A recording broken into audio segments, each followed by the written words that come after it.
Zdravím, Kevin. Otázka z Anglicka. Mali ste ťažkú sezónu so zraneniami. Aký vplyv to malo na vás a čo si myslíte, ako to môže ovplyvniť aj váš výkon a výkon tímu na turnaji? Áno, mal som problém s hamstringom, ale to bolo v auguste, takže už pred nejakým časom. Potom v januári som sa vrátil, zahral som niekoľko zápasov. Samozrejme, boli tam nejaké problémy. Je to normálne po takom dlhom výpadku, ale posledné mesiace boli v poriadku. Hral som, myslím, že na dobrej úrovni, aspoň to si myslím. A verím, že sa nám podarí dobre začať a že pomôžem Belgicku, aby niečo dosiahlo na tomto turnaji.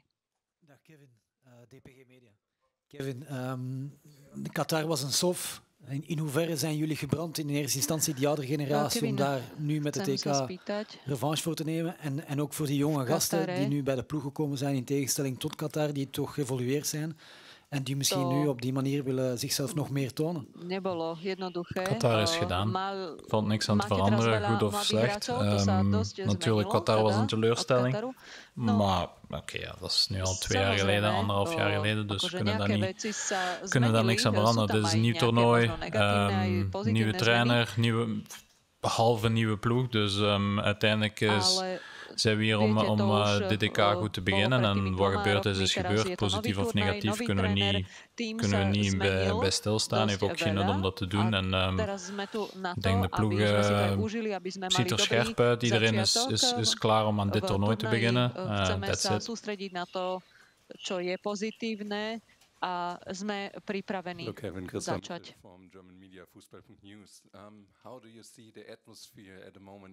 Ako vnímate atmosféru v tíme a aké silné je belgické mužstvo? Zodpovedá to vášmu rankingu FIFA, teda že máte na 3. mieste?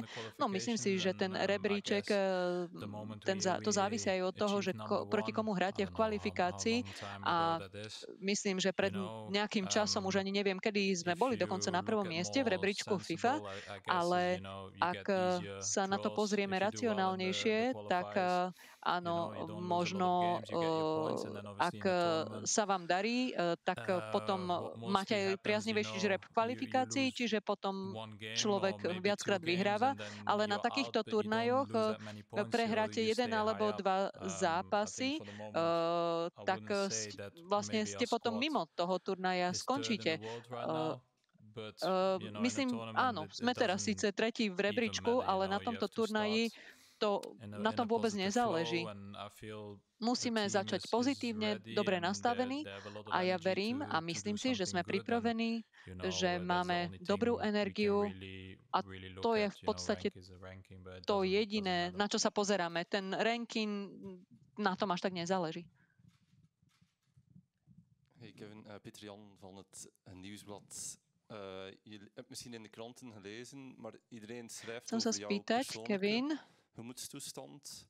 Iedereen denkt dat je zeer goed in je vel zit.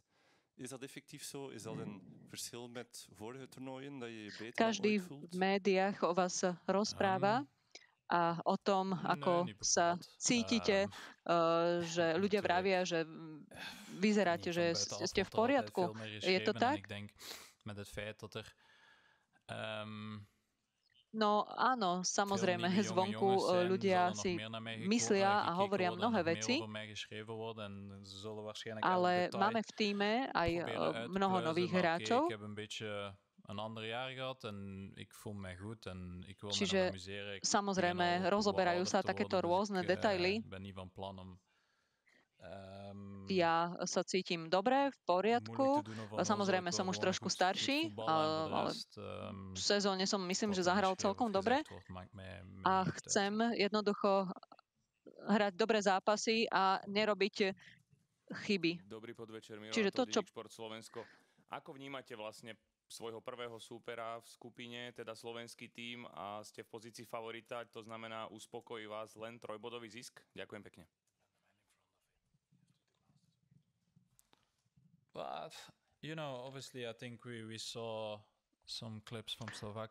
Samozrejme, videli sme nejaké videá z hry Slovenska, hrajú 4-3-3 a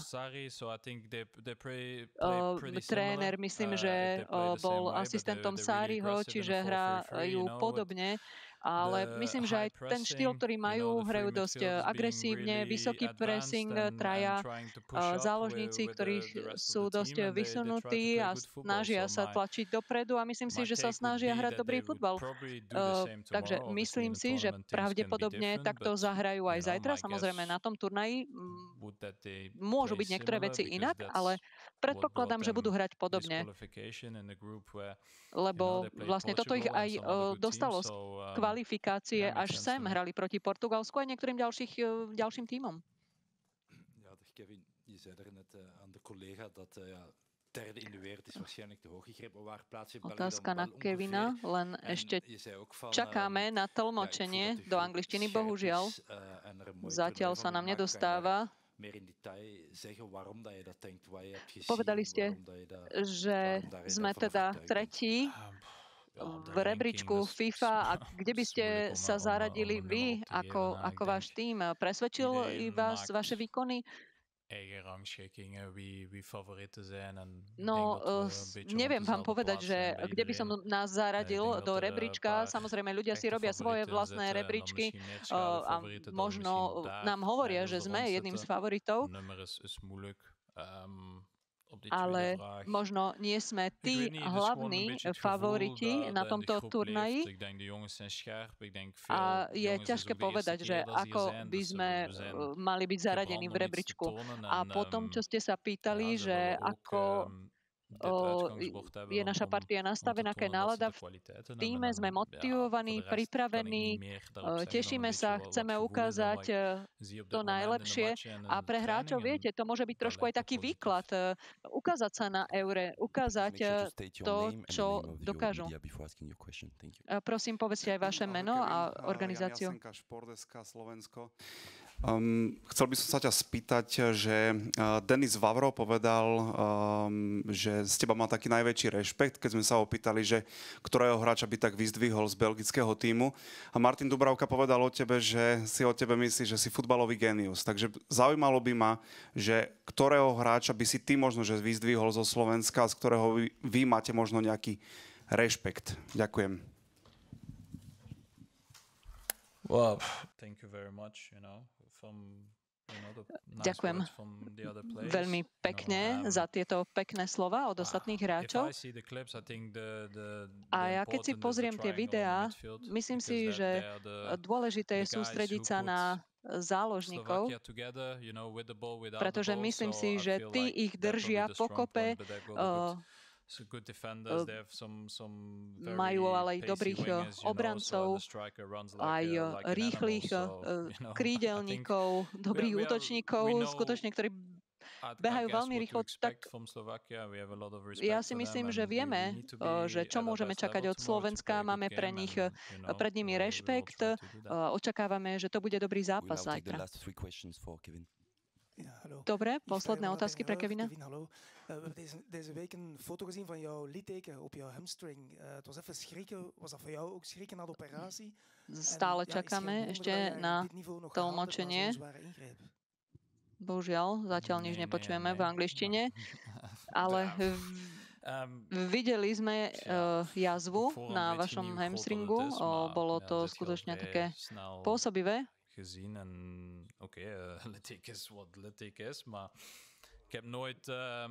Áno, človek teda nevie ani vopred, že aká veľká bude tá jazva, ale jednoducho tá jazva tam je, ale ja som sa nikdy nebal, že sa vrátim do dobrej formy, čiže nerobil som si starosti.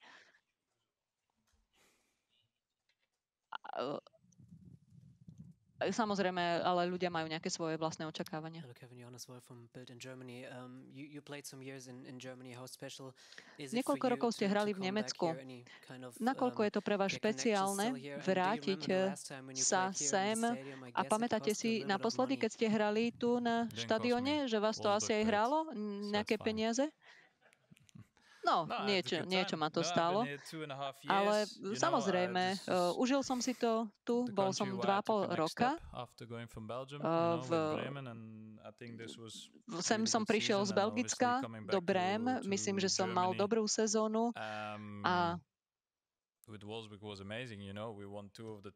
rád sa vraciam do Nemecka, aj sme samozrejme vyhrali sme aj titul, vyhrali sme aj pohár, aj super pohár a získal som aj ocenenie pre futbalistu sezóny, a keď som sa vrátil do Wolfsburgu, samozrejme mali sme vtedy neuveriteľnú sezónu, neuveriteľný tím.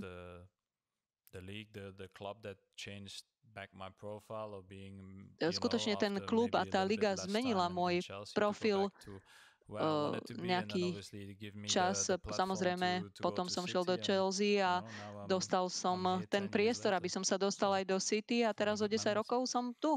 Čiže áno, mám dobré spomienky. Dobre, posledná otázka pre Kevina. Je hebt nog niet superveel wedstrijden gespeeld onder de nieuwe bondscoach. Je hebt nu wel een aantal weken samen kunnen werken, oefenwedstrijden gespeeld, getraind. In hoeverre past de manier van voetbal die jij wil brengen, Domenico Tedesco, tlmočenie do angličtiny? Ik denk op de leeftijd die ik ben mali met een aantal coaches en poprvýkrát hráte vlastne pod týmto trénerom, vy konkrétne, tak ako vám vyhovuje jeho štýl. Samozrejme, ja som zvyknutý na rôzne herné štýly, na rôznych trénerov, vždy som sa musel adaptovať rôznym ľuďom a prispôsobiť sa rôznym situáciám. A myslím si, že som na rovnakej voľnovej dĺžke. Tréner chce, aby sme boli rýchli, aby sme hrali agresívne. Creëren met de aankopen die je doet.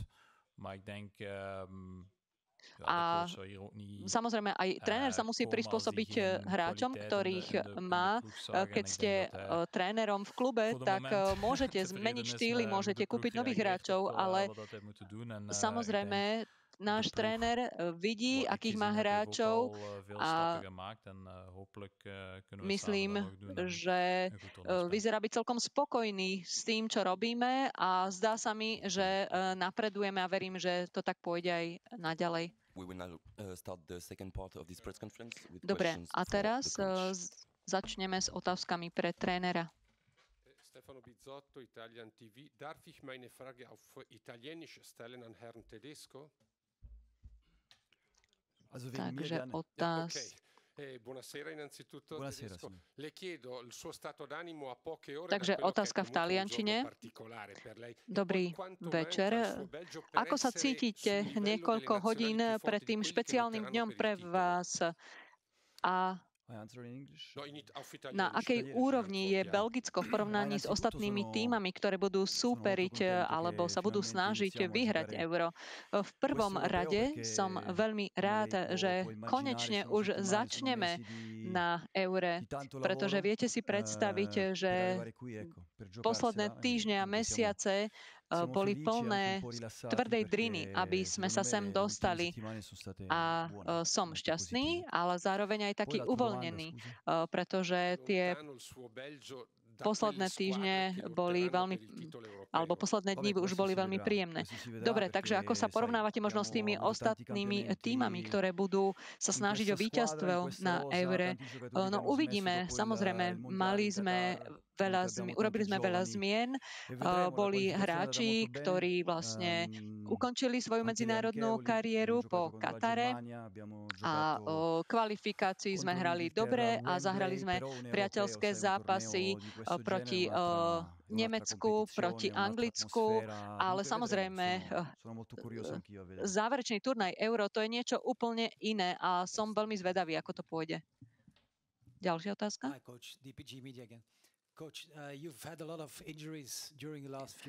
Mali ste veľa zranení za posledné týždne.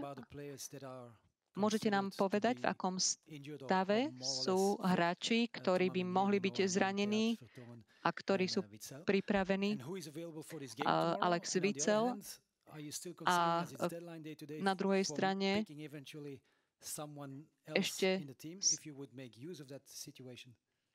stále rozmýšľate nad tým, že by ste možno niekoho vybrali. No áno, Arthur Theat a Jan Vertonghen, to je dobrá správa, že trénujú už posledné 3 dní s tímom. Čiže som veľmi rád, že vám môžem povedať, že budú dostupní alebo k dispozícii zajtra a uvidíme.